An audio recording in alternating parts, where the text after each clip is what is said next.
You see, in life, anytime you support evil, evil will come back to haunt you. The Fulanis, they always had intention of conquering all the Yoruba land.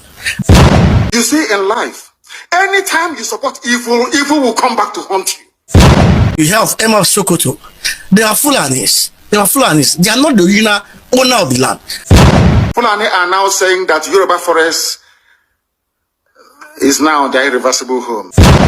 Nnamdi Kanu is a real prophet, no be by opening church, no be by pouring anointing on. He get with him Nnamdi Kanu talk where Yoruba people now don't they regret. Nnamdi Kanu saw the future, now Yoruba they regret them. I want make una just watch this video from the starting to the end and share this video to everyone on every social media platform. Listen carefully within Yoruba they complain right now. You know say as we day here and everybody day now, you know say Yoruba people they battle their own on their own tribe. Watch and listen to within Nnamdi Kanu talk and the thing now don't they backfire them. Listen and share this video to everyone on every social media platform. Make Biafra hear with him and the Kanu talk, and anybody where they give up for Biafra, the person need to see the reason why he need to believe in Biafra. Share this video to everyone on every social media platform to rekindle everyone's spirit, and make sure say you click the subscribe button. And the only way if you take encourage and support us. Thank you.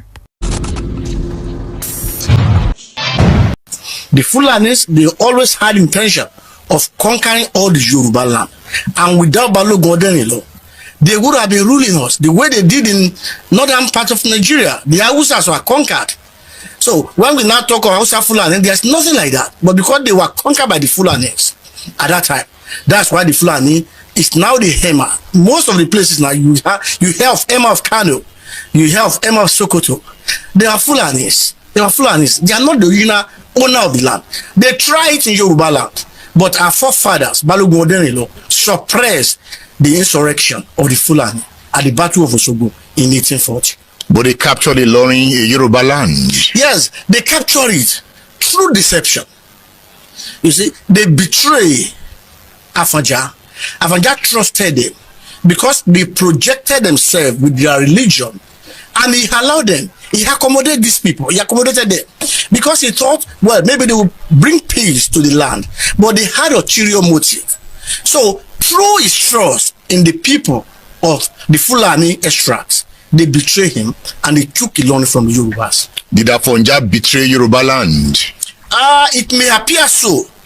It may appear so, actually, because of what transpired between Alaafin Oyo. Listen to wetin Nnamdi Kanu talk so that you go understand wetin this Yoruba man they talk, and share to everyone on every social media platform so that they go hear say this man is a prophet. Share this video and make sure say you click like and don't forget to subscribe. So listen to wetin Nnamdi Kanu talk. Now saying that Yoruba forest is now their irreversible homes. They have now occupied Yoruba land in perpetuity. And I want to let my Yoruba friends understand this. You see, in life, anytime you support evil, evil will come back to haunt you. All of you never knew that IPOB and this Biafra movement was for your liberation. Some of you saw maybe the oil and gas from Biafra land. If they go now, we'll have access to oil and gas. In the process of having your eyes fixated on oil and gas, your forest is gone. Do you understand it? There is nothing more precious in life than freedom. Freedom is very important. And I need you to understand this very morning.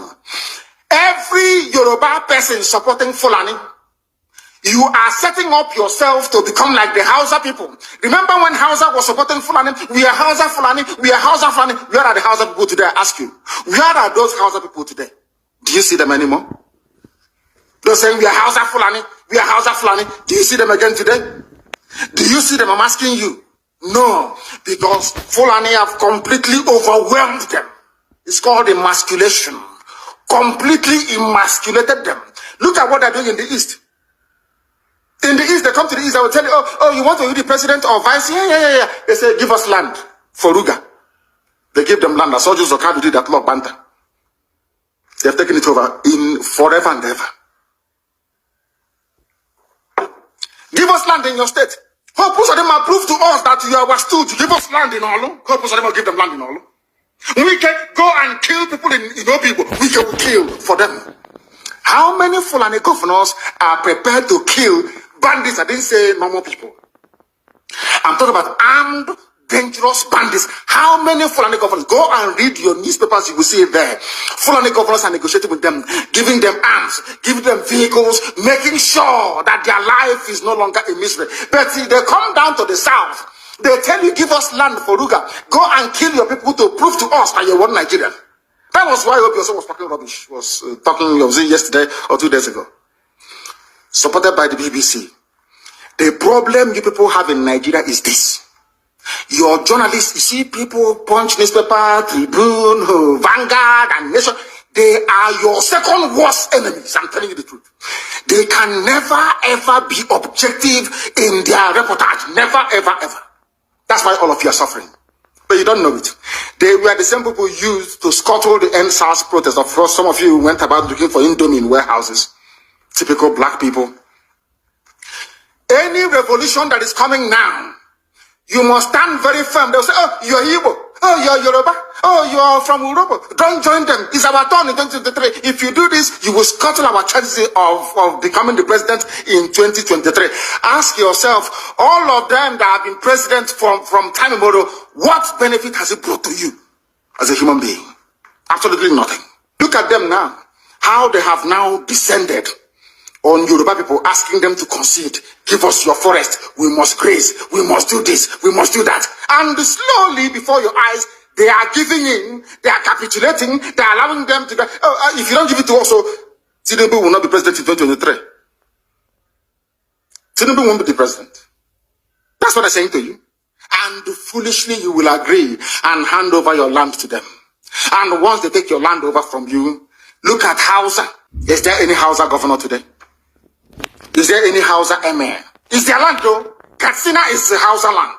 Kanu is Hausa land. Sokoto is Hausa land. The Hausa people own it, indigenous to those areas. I'm asking you this question. Is there any Hausa man who's an emir in the north? The answer is no. You see, now they don't cry, they don't confess. So listen to waiting that they talk and share it to everyone on every social media platform. So that whenever Mazina the Kalo talk, everybody go believe him and everybody go believe, say, this movement must come. Because he talk, say, people go there in their sleeping bed, they go hear, say, Biafra don't come. Because of what transpired between Alaafin Oyo and Afaja, there was an issue between Alaafin of Oyo and Afaja himself. That can appear to, because there was an issue between Alaafin of Oyo and Afaja himself. That can appear to, because Afaja declared independence from the Yorubas, trusting in the Fulanis when he declared independence from Alaafin, and that could amount to betrayal. He paid with his life for that betrayal. He trusted Alimi. He trusted Halimi totally. Halimi put himself in the service. He became a priest to Afaja Halimi himself. So Afaja did not make use of his own army anymore.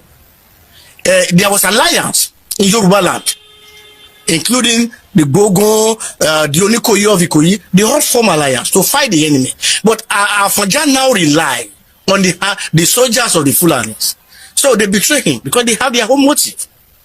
And Afaja was not careful. The betrayer, and Alaafin only put a curse on him, because he was the one that brought about the death of Alaafin Aole. And so because of that betrayal, he put a curse on him before he committed suicide.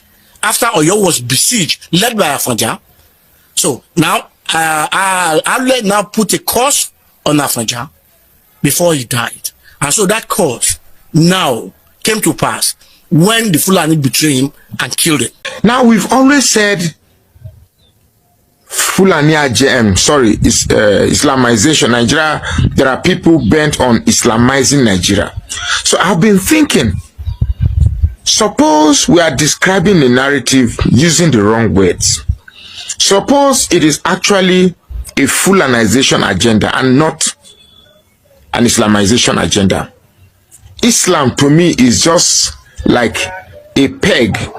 When you wash your clothes and you anticipate there's going to be wind, you use peg to hold your clothes on the line so that the winds does not take your clothes away. Suppose Islam is merely a peg that is aimed at holding you together so that the wind does not take your ideology away. You see, the most difficult thing to re-educate is an ideology.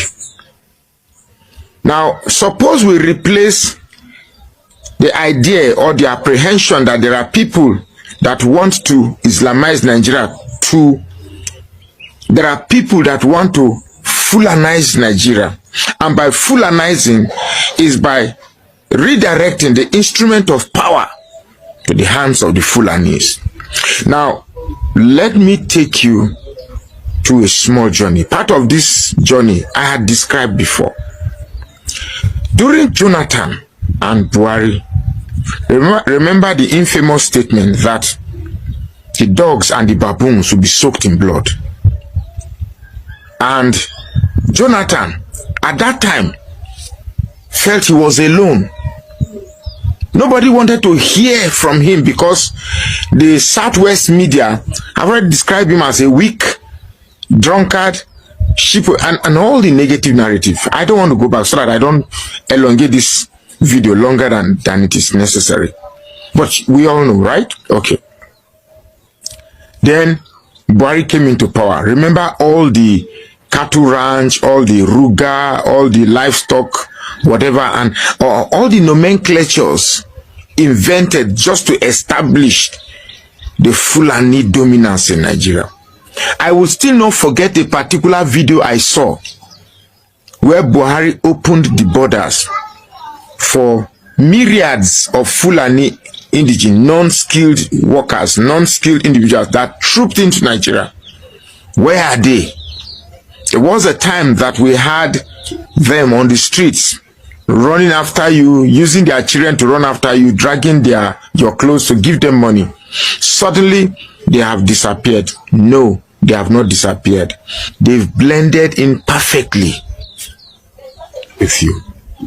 Now, the whole idea of a Fullanization is to put Nigeria in a place where they can control, command and control. Now, let us leave history and come to the present situation we have. You know, I've been asking myself, Atiku and Rufai, what game are they really playing? Because I'm made to be aware that Atiku and Rufai met Buhari before he passed on. What was it they discussed? The whole idea of setting up this coalition, what's the idea? Now, when you add that to the fact that people are wooing Jonathan to come and to contest for the presidency, of course, Jonathan will not win. And if Jonathan is going to come across this video, let me just tell him, Jonathan, you will not win. Everything is just aimed at split. You know, sometimes I wonder. I hope it's a mere rumor because Jonathan has not. I think with the viral nature of this news, I believe if it's a lie, Jonathan should have come to debunk it. But for Jonathan to remain silent, that means there may be an element of truth to it. But if it is truth, I would advise Jonathan not to do it because that will mean that I don't even know the right word to describe that would mean we are so cheap. You have finished. Your time has come and has gone. Be a statesman that you are. You are respected all over the world. Don't come and risk being reduced by contesting an election that you are not guaranteed to win. And why is it that the northern cabal will always use us in the south to destroy ourselves? Why is it that they don't want Obi? I will tell you for free. The Fulani cabal knows that a Peter Obi will upset the whole system, will change the whole formula, everything about what held the Fulani supreme, he will change it. I can assure you, when a Fulani man is running after a Southern and come and be a president, Amechi, come and be a president, good luck, come and be a president, they are running after those they can control. If I tell you the main reason why they don't want Peter Obi, it's not because he's an Igbo man. Well, that may be there, but that is not the main reason. The main reason is that if this man becomes president, we can't control him. That is just it. We can't control. For those who are saying Peter Obi is weak, no. If you look at the how do I put it, the urgency with which they want power to come back to the north after spending just 2 years, you could see. Look, I'm going to say something that most Tinubu supporters may be happy that, hey, after all, what has said is, look, if not for Tinubu's attitude and his corrupt tendencies and his criminal nature, I want to say Tinubu understand. Tinubu is playing back every game the Fulanis have played in Nigeria. He's playing back everything. In fact, he's playing it back better. But the only problem is that he didn't carry everybody along. He has Yorubanized the whole agenda. Assuming he carried everybody along, you know, for they behind that 100%. But he made it a Yoruba thing, which is more or less like a Yoruba version of the Fulani agenda. And we don't want any tribal agenda in Nigeria. So,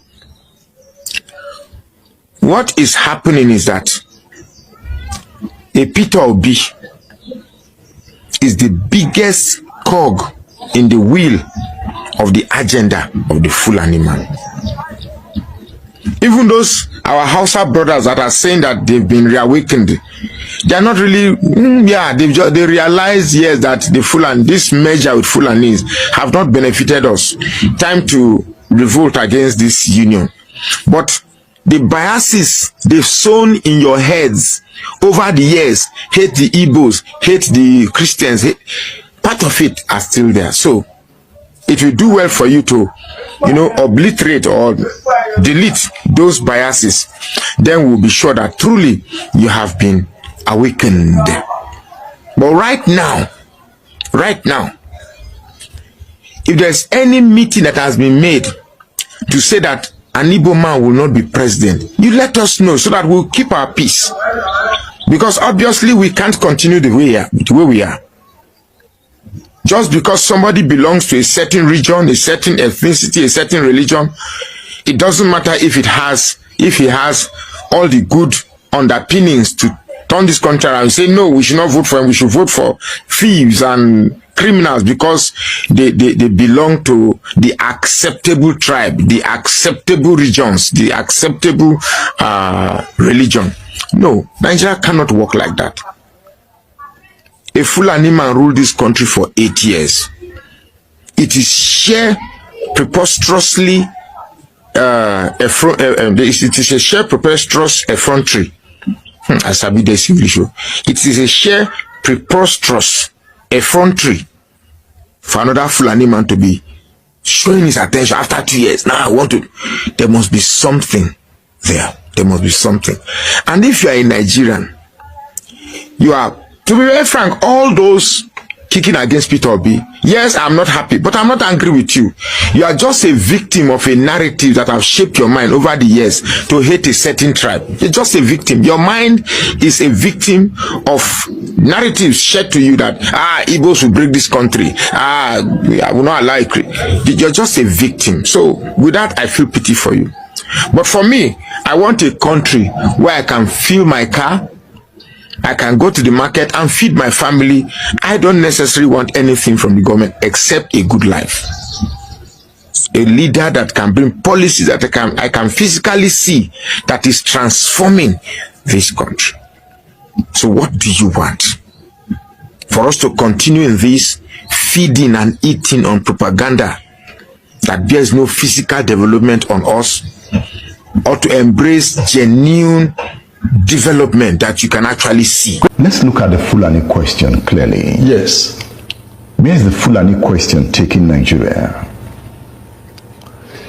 Well, there's only one way it is taking Nigeria, is to destroy the country, to destroy the space. Well, it has destroyed the country, and that's why I say we have now a space, is to take over that space and drive away, kill as many as they can kill, rape as many as they can rape, do whatever, plunder as many as much they can, and take ownership of a place that never belonged to them. That is where they are taking Nigeria to. The resistance that will follow their ambition, their nefarious plans, is that will bring now the confrontation that will nail the coffin of a place they used to call Nigeria.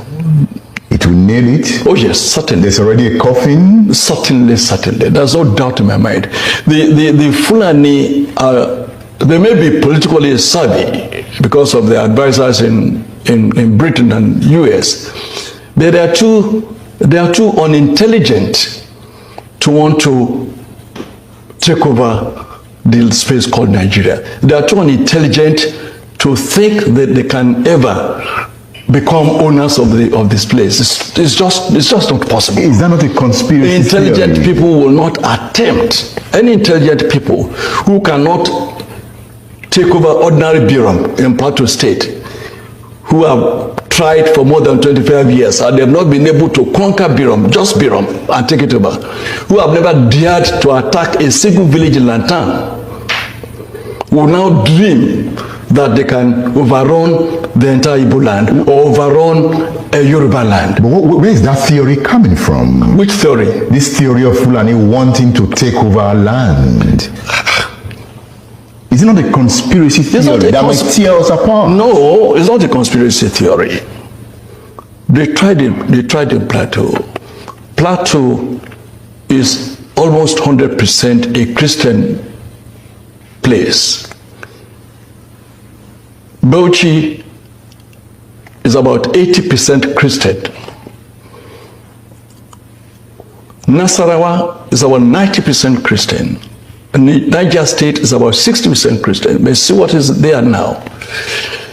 Benue had been completely ravished. Kogi State is under continuous attack. And they come, they displace the people there, they settle there. When you go to Sango Katav has virtually become a Fulani enclave, which wasn't so 20 years ago. It wasn't so during the time Lekwot gave them resistance. What I'm saying, therefore, is that the way they have plundered Benue, that people there can no longer go to their farms, they go into the houses, kidnap, rape, so on and so forth.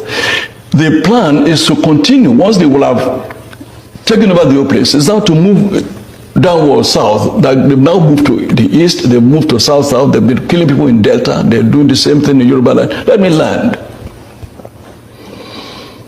You can now see that it is the same pattern. That was the way it started when between 1804 and 1880, Yumfa, the supreme head of the Hausa kingdoms, of the Hausa 7 kingdoms, were massacred, and they took over and then installed emirs in these places, and they've not relented. It's the same dream that they want to continue now that they had a man who had greater sympathy for their cause than they ever had. Then what is unique about the Fulani that gives the Fulani the boldness to make the attempts you have just described, which the Sultan will not agree with you? I know Sultan now, they've now seen, that's what I'm saying, they've now seen that it's not possible, that they're just being stupid and misguided by their few leaders who are selfish and ignorant.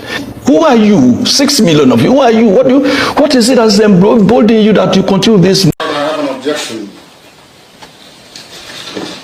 Final written address is a constitutionally mandated right which I must be granted. It is in the constitution of this very country that final written addresses, my Lord, must be granted. I have not waived it, my Lord, and I insist that I address this court on all these issues. My Lord, do not forget. My Lord. Consultants, can you tell My Lord, I'm not, please, let me finish. It's my case. It is my case, my Lord, let me finish. My Lord, in this very court, Emeka Etiaba SAN was here, my Lord. Emeka Etiaba SAN said, at the right time we will contradict or controvert a piece of evidence. a piece of evidence given in this very court. I need to write my final written address, my Lord. I must. Count charge which does. My Lord, my Lord, I'm saying it clearly. Defendant. I am entitled to final written address. Defendant. What is my final written address? It's in the Constitution. My final written address. Defendant. My Lord, my final written address. Where is it? Can you listen to the court? I'm not, my Lord, please. Please. Can you listen to the court? Please, my Lord. I need to file my final written address. It's in the Constitution. I appeal to you to compose yourself this temple of justice. My Lord, you are biased. You are biased. This is not law. You are biased. It's not law. Please, I beg you to compose yourself. My Lord, this is not law. Show me where it says you can waive my right to final written address. I beg you to Show me. compose yourself. Show me where it says you can waive my right to final written address. And I'll sit down. Show me. My Lord, you are conducting their case for them. You are the one running their case for them. Let them show me that the prosecution. Show me where it says you can waive my right to final written address. And I'll sit down. You have the right to appeal after. No, my Lord. This is a perversion of the cause of justice. This is not law. It is not law. Can you excuse me? My Lord, I cannot excuse nullity and illegality. Can you let him It's not possible. It is not possible, my Lord. You must show me where the Constitution says you have the right to waive my written address. You must show me. excuse him? Show me. Show me where it says so. Show me. Show me where it says so. Excuse him. Is that why you brought the cameras? Is that why you brought them today? Please, You didn't bring it before. You brought it today. please. Show me where it says you can try me on a repeat law. Show me. Please. Show me where it says I can repeat law. I said, show me.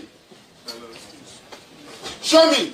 Excuse me. Show me. Get the microphone from him. No, leave it. Leave it. Leave it. I said, leave it. It's a court of law. I'm under trial. I'm under trial. I have to speak. I'm under trial and I have to speak. Listen to me. Listen to me, please. I'm under trial. I'm under trial. I'm under trial. And I must address the court. Wait. No, listen to me. Please. The judge must listen to me. No. Wait. Wait. I'm asking a very simple question. No. Wait. Please. Look, this is Supreme Court. Wait, hold on. This is Supreme Court here. Hold on a second. Hold on. I said, hold on. This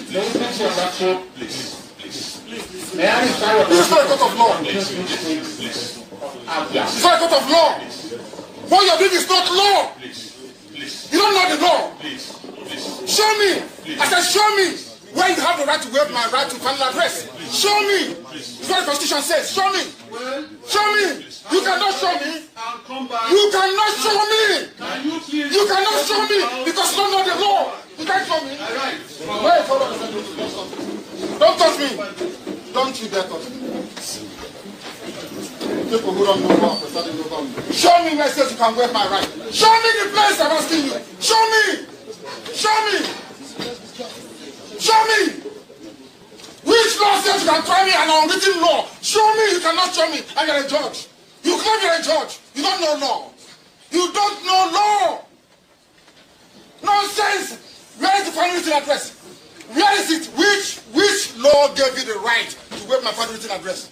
Which law gave you that right? For people who won't give up for Biafra, sure I don't hear them, sure I don't see them, sure I don't watch them with my ear hear them. So the only way we be say where everybody need now, what thing we want now Biafra, or make total separation, make everybody just go jejely, so that may you know where the problem they from, may you know where if people they fight you go know say these people now see where they come from.